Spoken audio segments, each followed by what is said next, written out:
Hello Summoners, PCGamesN here for another LOL patch update.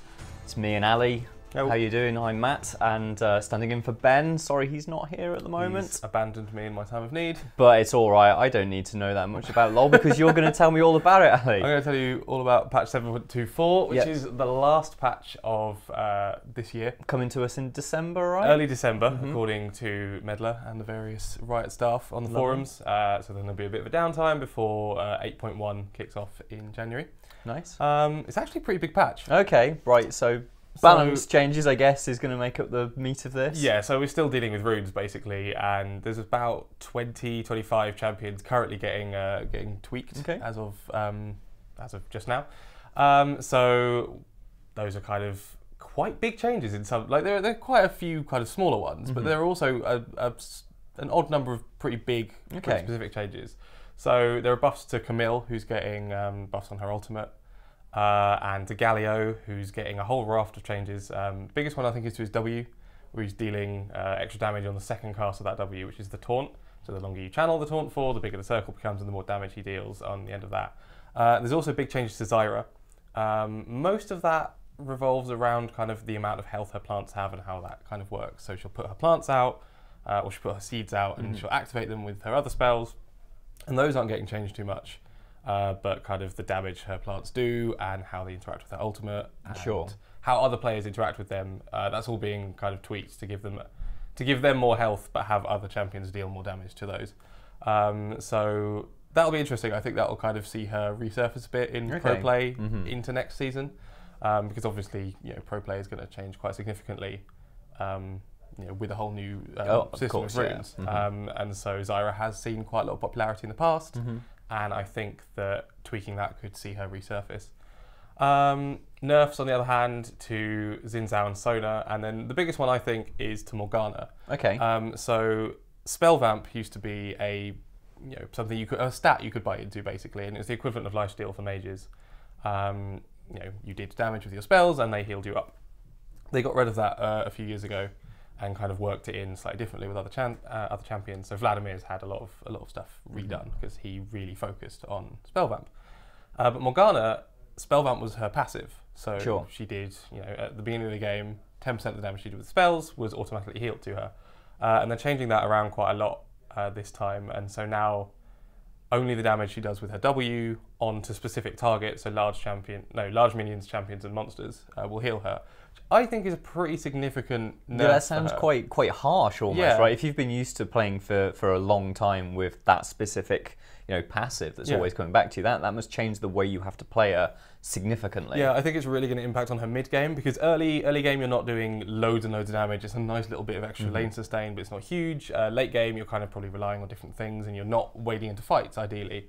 So I think that mid game in particular she's going to suffer. She's going to see a bit of a drop off, I think. Not that she was played loads in competitive anyway, but I just think that is a harsh change to Morgana that I don't necessarily think will work quite as Riot intended to. But we'll see. And then item-wise, there's also a few changes. So just a couple really. We're getting changes to Sunfire Cape, which is just having its damage swapped around really. It's dealing twice as much damage, but it's dealing half of its bonus damage back to minions. So it'll deal more damage to champions, but less damage to minions overall, just about. And then there's Bramble Vest. Yeah, you've been mentioning this to me before, and this sounds like an intriguing little change. So Bramble Vest builds into Thornmail, which reflects physical damage, so all damage from physical attacks back onto the person dealing them.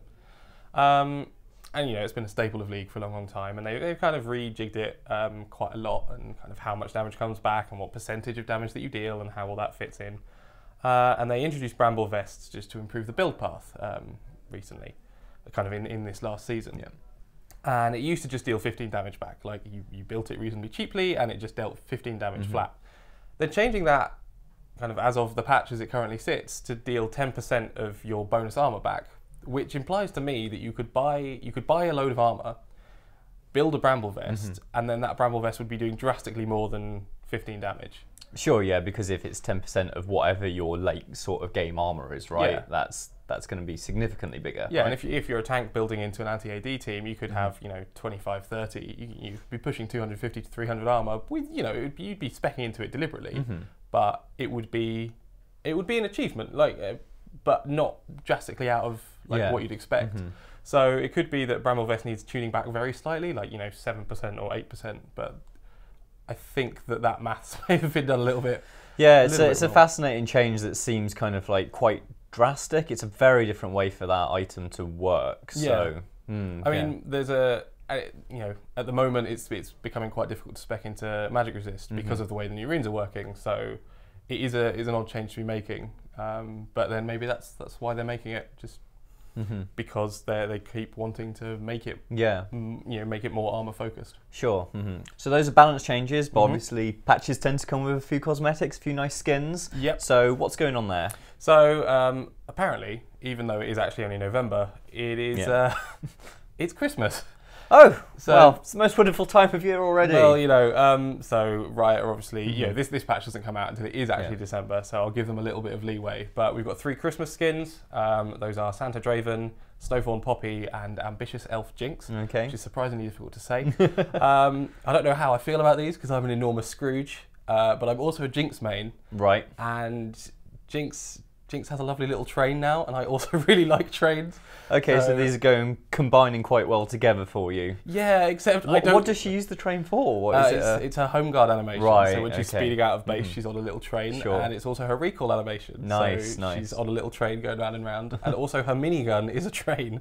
So they're going for it. She's full on choo-choo mode. Yeah, she's really going for it, and I'm not sure how I feel because I don't really want to buy a Christmas skin in November, but there you go. And then the Santa Draven, who's got ice picks instead of axes, and Snowthorn Poppy is an interesting one. Like, she's supposed to look like a reindeer, but she does kind of look like she's got some significant acne going on at the moment. They'll probably tweak that back. I'm not the only person who's noticed this. I was looking at the forums and people were like, looks like an allergic reaction.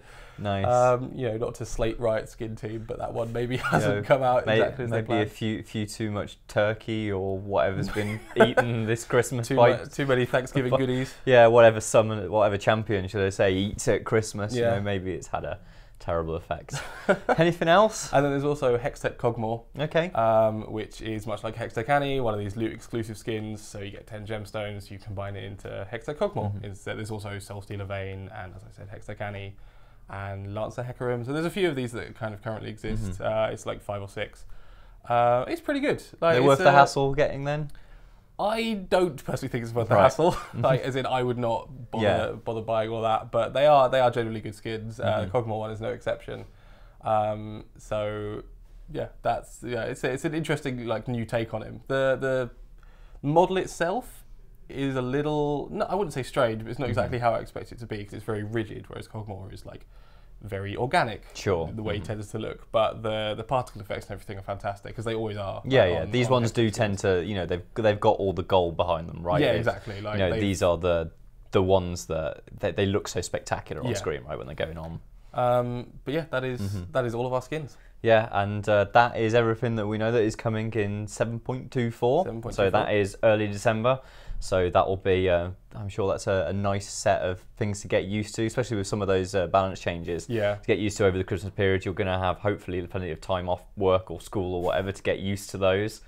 But until the next LOL patch update, in which it will be back to Ben and you, I think. Yeah, that's not until January. So not until January. So be without us for that long. We will see you guys in the new year. Bye bye.